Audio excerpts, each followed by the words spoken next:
Mel is our Director of Financial Services at Google. Just introduce you as you stand up. And she's had over a decade of product and marketing experience in financial services.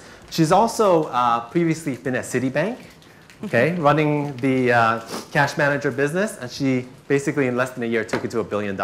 So here to kind of kick it off, Mel. Thanks, William. Thank you. Look, it really is a great honour to be here today. I've been with Google for 5 years, and to see an event of this scale happening in Singapore is really a great credit to everybody in this room and also to William and the team. So well done. It's a great event, William. I'm sure it's only going to get better.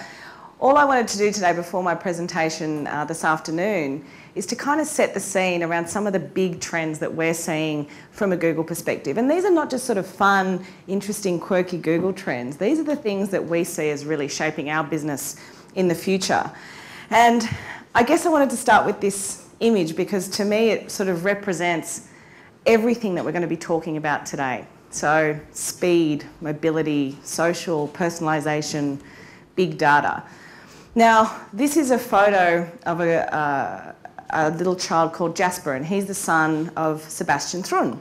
Now, Sebastian Thrun works in our Google X team. Now, Google X is where the brightest sparks in Google work with Sergey on kind of the latest and greatest stuff. But there's a few really interesting things about this photo that sort of stand out. First of all, it was taken on the 18th of May. It's now the 22nd of June, and I'm using it in a presentation. Sebastian lives in Mountain View.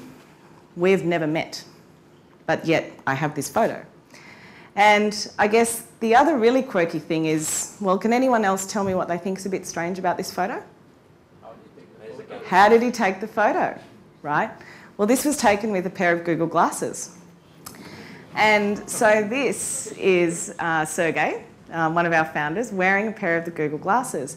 Now, this is not kind of one of those real incremental innovations, right? This is a game changer. This is one of those really big shift things that you start to see happening. And at Google, we always think that making big, radical changes is almost easier because you attract the best and the brightest people to make the changes. And it's kind of a theme that's important for you to sort of take on board today when you hear some of that stuff, because it is easy when you work in big, large organisations that have huge amounts of data and big legacy systems to kind of go, yeah, way too hard. But you know, if you look at some of the things that are happening around Google, you know, we've had to throw out some of our biggest and best products just to kind of keep innovating. So don't be afraid to take that first step, and I think that's the theme that you're really going to hear a lot of today. It is important, of course, when you do this, to think about innovation in a new way, to not think about innovation as a risk, but to think about innovation as a way of avoiding strategic risk. Because the biggest thing that you will face is that if in 5 to 10 years these trends come true, your essence as a company may not align with the user's world. And that is a strategic risk. So for no other reason that you think about innovation as a way to avoid risk, it's a great way to start thinking about some of the changes you might make to your business today.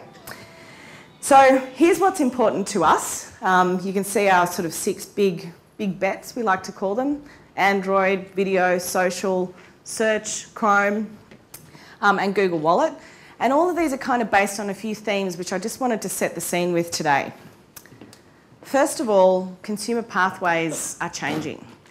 The images that I've got up here are of kind of an original, you know, 1950s, 60s retail shoe experience. Now, this guy used to be successful because he was in the right place. He had the right shop in the right street where there was a huge amount of women who might want to buy shoes. And I might buy shoes from him twice a year, and he knows what size I am, and the relationship's really great.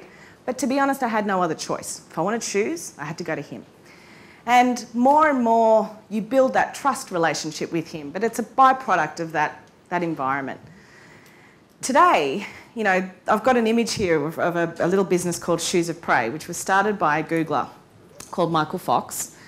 And it's basically a custom shoe service. So you've got this little tool here, you make the shoe, whatever you want. This is a shoe I designed myself, as you can tell by the glitter heel. And it basically gets sent, the design gets sent to China, comes to you 2 or 3 weeks later, and it's a totally bespoke shoe. Now, it's a really important shift. Now, it's not hugely scaled yet. They did actually just raise $3 million, so they're doing pretty good.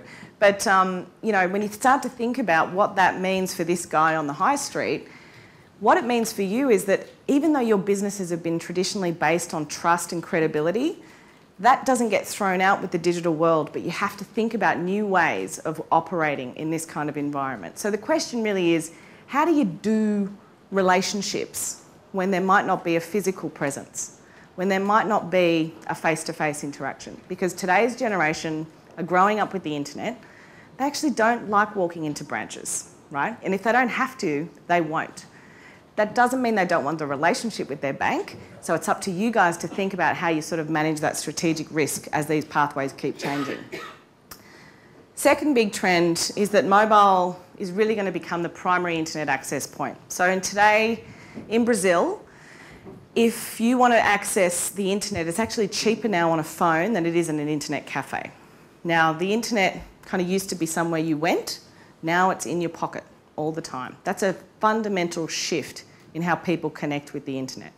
And again, we're expecting about 1 billion people to be accessing the internet globally via a mobile device by the end of 2012. So that's a huge number of people and a huge access point and touch point that your business needs to be ready for.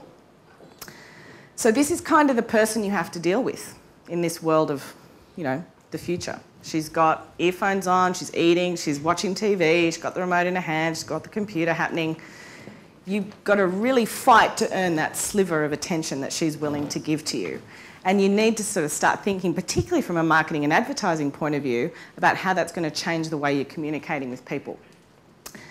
So the next point I wanted to make is that not only does this change that we're seeing affect how you communicate with your customers, but it really has the potential to change the way you work with each other.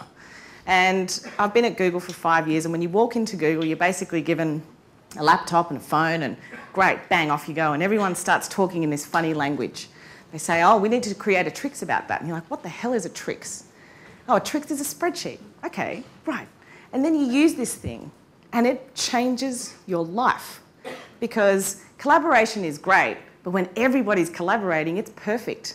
So in the old world, I would create a spreadsheet of my marketing budget, for example, and I would create it and I'd send it around to 10 people. Then 10 people would each send me back their 10 different iterations of that document. So it was a real time suck. Now, I want to demonstrate something that shows the power of Google Docs that can facilitate collaboration in your workforce, but also could potentially change the way your frontline staff communicate with customers. So think about this maybe from a personal banker point of view or a relationship manager. Take a look. Oh, here she comes. She's a scary lady. She's an angry tiger. She's a man gobbler. Eater. She's a man eater. Oh, here she comes. Watch out, boy. She'll chew you up. A really cute example, right? A really funny example. But that is truly the way we actually work at Google. I can create a spreadsheet, everybody can be there, I can see who's in there, different colours, and we can all collaborate on something at the same time. It breaks down borders, it breaks down people having to be physically in the office to access a document. And of course, it's all stored in the cloud, so it's accessible everywhere. Big data powers big decisions, and I'm not going to steal Terry's thunder here, but you know, I've got this sort of theory that when you release data from the confines of a spreadsheet, it becomes pretty magical.